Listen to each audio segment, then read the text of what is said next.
Halo,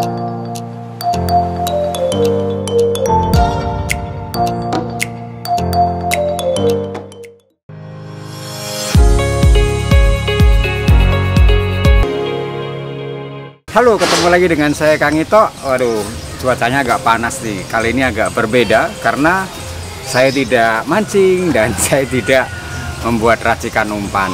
Kali ini saya akan berkunjung ke salah satu, bisa dikatakan dealer, bisa dikatakan breeder, bisa dikatakan penghobi ikan koi. Nah, ikan koi adalah hampir ya istilahnya satu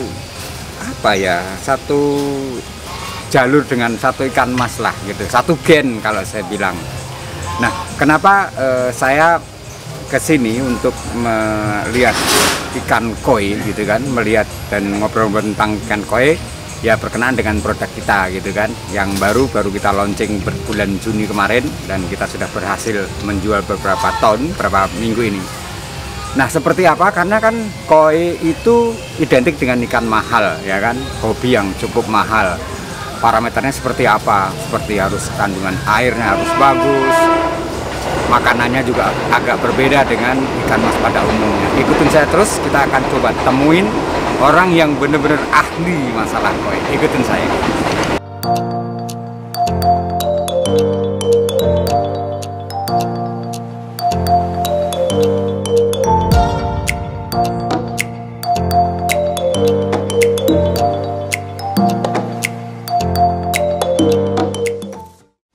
Ini beliau, ini namanya Om Putra ya. Om Putra ini bisa dibilang guru atau bapak koinya Bintaro.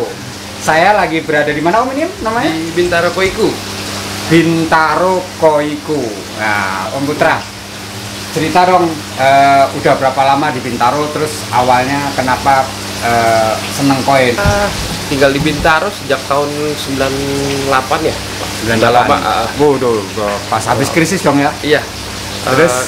Terus awal mulanya pelihara koi waktu saya kuliah.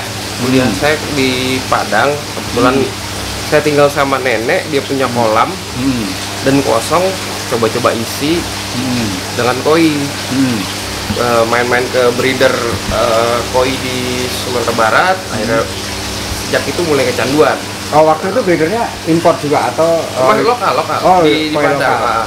Terus balik ke sini, bikin rumah, bikin kolam juga. Seperti biasa, awal mulanya ya ikan-ikan lokal lah, ikan-ikan yang biasa gitu, yang bisa dapat di toko-toko akuarium. Terus lama-lama belajar gimana bikin kolam yang benar, gimana pilih ikan yang benar.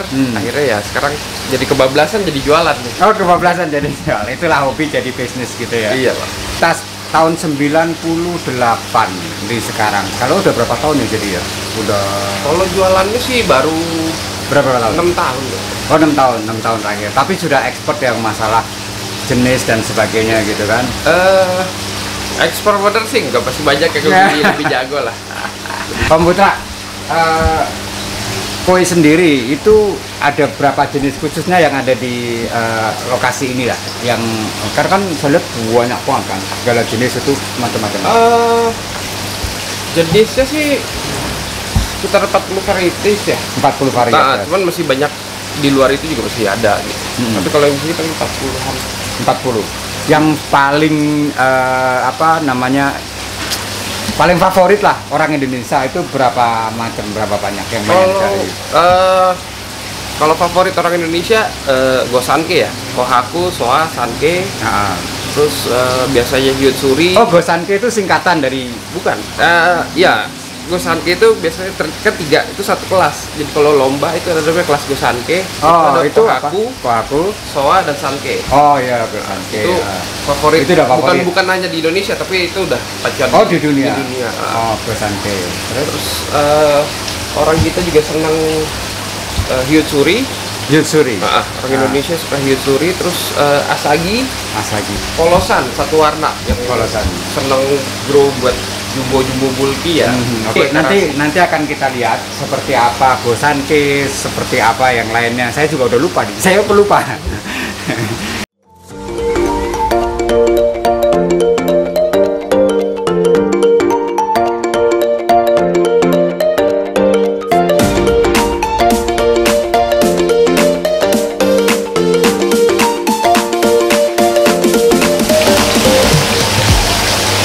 Ini Sanke deh Pak.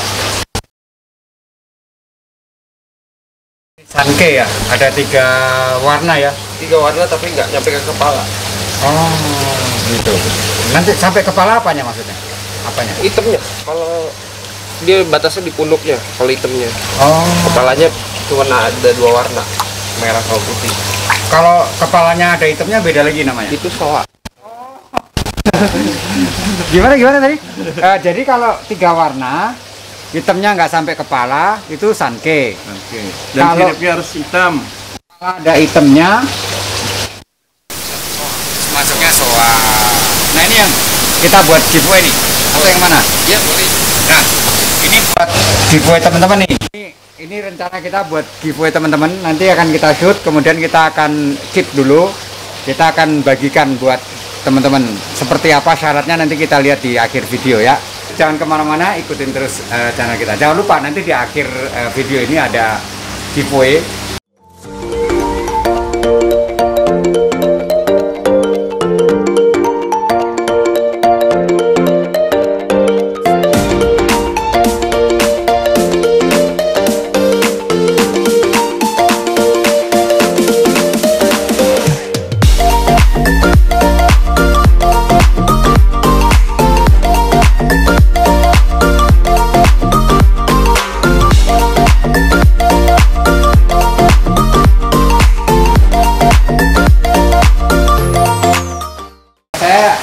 Bersama Om Putra ini, kalau ini koleksi pribadi ya? Om? Ya nggak juga sih. Oh iya. Tapi ini saya lihat gila ya, ikannya gede-gede banget. Om, secara teknis Om, air itu kan saya lihat begitu dominan ya Om. Masalah utamanya adalah di air. Secara teknik, secara garis besar untuk biar tahu pemirsa saya ini kan pemancing ikan Mas. Kalau air di koi itu harus gimana sih? Kalau air di koi secara kasar mata, karena ini untuk keindahan ya, jadi harus bening gitu kan. Karena yang dinikmati kalau koi patternnya, warnanya, kontras apa enggak. Tapi kalau airnya butek nggak terlalu kelihatan jadinya. Oh, jadi faktor utamanya itu. Iya. Faktor utama adalah air jernih supaya ikannya kelihatan. Pengaruh nggak sih ke kesehatan ikan? Pengaruh. Pengaruh. Karena air yang bagus ya, apalagi dengan sistem filtrasi yang bagus, itu menjaga kesehatan ikan juga. Oh, oke. Terus kalau misalnya koi dengan ikan emas pada umumnya, kepadatan tebar dan sebagainya beda nggak sih? Kalau Kepadatan. secara teorinya ikan koi kalau buat untuk bertumbuh dengan baik itu 1 kubik 1 ekor. 1 kubik 1 ekor. Berarti 1 kali 1 kali 1 gitu. Iya. 1 ekor. Ini kolam pom berapa? Ini sekitar 25 ton dengan filter. 25 ton. Itu berapa kubik kalau kita bicara? 25 kubik. Oh, 25 kubik. Ini ikannya lebih. Lebih ini ya 45 ada. Ikannya 45 ekor, isinya cuma 25 kubik. Oh, 1 kubik itu 1 ton? Enggak? Iya. Sekarang hitungnya gitu? Iya. Air kan berjenisnya 1 Oh, kalau 1 meter kubik itu sama dengan 1 ton? 1 kali 1 dalam 1. Iya, maksudnya 1 meter kubik itu kan 4 gitu. Iya. Itu 1 ton. 1 ton. Oh, kalau ini 25 ton. Saya makanya bingung kalau lihat kok koin ngitungnya ton ya. Saya bingung. Oh, nggak tahu 1 meter kubik itu sama dengan 1 ton. Ya, lanjut lagi Om. Berkenaan dengan kejernihan air tadi Om. Berarti pengaruh nggak pakan yang kita pakai juga? Pengaruh sih Om. Sangat pengaruh. Karena beberapa pakan ada yang bikin air jadi lebih kuning, lebih keruh. Selain pakan, sistem kolam juga harus yang bagus, yang benar gitu. Karena kan kotoran juga harus cepat kesaring masuk ke filter. Jadi sistem kolam juga berpengaruh. Om, ngomong-ngomong, ini koinya ada yang besar banget itu. Itu udah umur berapa lama? Di piara di sini udah berapa lama? Itu baru 2 tahun. 2 tahun. Itu panjangnya udah berapa senti ya kira-kira? Itu sekitar 70 up lah. 70 up. Kalau dihitung, kalau emas kan biasa kilo, ngitungnya kilo berapa ya? Kurang itu paling Nggak berani bang ya? nggak berani timbang. Ini terakhir ukur 68 68 cm. Itu koi itu kalau bisa panjang, terus bodinya bisa bagus gitu ya. Bagus itu dalam arti yang kayak apa, Om? Maksudnya? Seimbang ya, maksudnya bodinya antara kepala dengan bagian tubuh di belakang tuh nggak terlalu seimbang. Iya. Kayak yang Gitu, sate. ini kepalanya nggak terlalu kecil, bodinya lebih bulky. Ya. Oke itu. Ada punuknya gitu ya? Iya. Gitu ya. Kalau udah di kolam begini udah nggak mau kemana-mana rasanya. Biasanya kan kita pancing gitu kan. Kalau ini kita nikmatin dan kita udah bisa pegang ikannya. Ini perlu proses lama ya, Om, untuk bisa hand feeding gitu ya. Nah, Om Putra, berkenaan dengan kesemuanya ini, kita kan baru meluncing produk pakan koi yang Hypromax ya. Iya.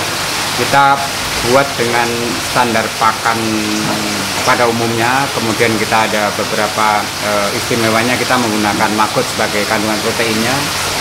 Kemudian kita juga lebih banyak menggunakan protein nabati daripada hewaninya. Karena kan kalau kita literatur mengatakan bahwa ikan mas itu adalah lebih membutuhkan protein nabati, tapi ada juga hewaninya. Nah, menurut Om Putra kan udah pakai ini berapa minggu nih? 2 mingguan ya? Iya, 2 minggu. Itu secara umum gimana, Om? Pendapat Secara Om umum, tentang Hypromax bagus ya, di air nggak bikin keruh. Ikan juga lahap makannya. Biasanya beberapa pelet ikan lebih cenderung milih gitu kan. Oh gitu. Terus baunya sekarang juga lebih enak, nggak bau di tangan. Jadi ya, soalnya ya bagus lah. Dengan harga yang 60.000 sih cukup worth it lah. Kalau bagus, menurut saya ya. Nah, Hypromax sendiri menurut Om Putra gimana untuk airnya, Om? Secara detail gitu. Ya, saya pakai udah 2 minggu lebih ya. Hypromax tuh cukup baik. Tidak bikin keruh, peletnya tidak bikin keruh air. Terus ke ikannya juga lebih bagus, ikan lebih shining, bodinya dapat, bulkinya. Terus harganya juga terjangkau. Worth it lah kalau untuk dipakai untuk penghobi koi. Nah, secara overall berarti pakan ini, Hypromax ini bisa buat pakan baik hobi maupun breeder ya? Breeder bisa juga ya? Oh, karena kalau dari Om Putra bilang bahwa nomor 1 airnya jernih, yang kedua tumbuh kembangnya ikan bagus ya, Om ya. Nah, saya tambahin bahwa saya belajar untuk buat ini, kita mikir adalah supaya ikan juga tetap sehat. Jadi di dalam pakan kita ini ada kandungan vitamin C, kemudian ada antitoksin, itu yang paling penting. Mungkin tidak dipikirin orang lain, antitoksin. Jadi sisa makanan yang ada di dalam perut itu kalau nggak kemakan, kita akan konsi sehingga nggak masuk ke livernya ikan koi sendiri. Itu antitoksin, jadi bisa dinetralisir dengan itu, nanti akan dibuang. Kemudian ada lagi es kita, itu maksimal cuma 7. Jadi sisa amoniak itu kecil banget, karena rata-rata standarnya sampai 10, kita cuma 7, ini hasil lab.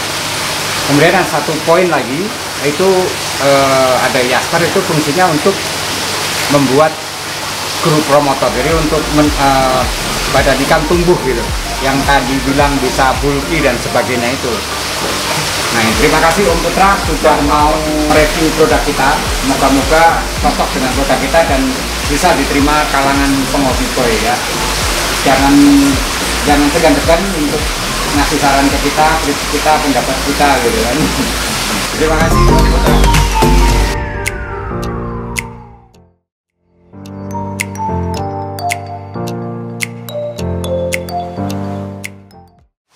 Nah, teman-teman sudah melihat tadi saya bersama Om Putra tur ke kolamnya, kemudian ngasih umpan dan sebagainya. Jangan lupa ada giveaway dari kita khusus episode ini. Caranya adalah pertama, kalian harus subscribe YouTube channelnya Hypromax Indonesia dan harus melihat videonya di situ. Yang kedua, jawab pertanyaan, apa keistimewaan pakan koi merek Hypromax ini. Apa keistimewaan pakan koi merek Hypromax yang baru kita launching, yang tadi sempat dijelaskan Om Putra. Silakan saya tunggu sampai bulan Agustus ini. Yang pemenangnya akan kita umumkan, terkonfirmasi, kemudian ikan itu akan kita kirim ke alamat teman-teman semuanya. Bebas, gratis ongkos kirim, walaupun luar pulau nggak ada masalah. Jadi sekali lagi, syaratnya adalah subscribe channelnya Hypromax Indonesia. Kemudian jawab pertanyaan, apa keistimewaannya pakan koi merek Hypromax seperti yang dijelaskan Om Putra tadi. Lupa yang belum subscribe untuk subscribe, like, serta share supaya tidak ketinggalan update tentang sebetulnya sih mancing, tapi karena kita ada bisnis koi, sekarang kita ada koi juga. Dengan umpan jempol tetap mancing jadi puas.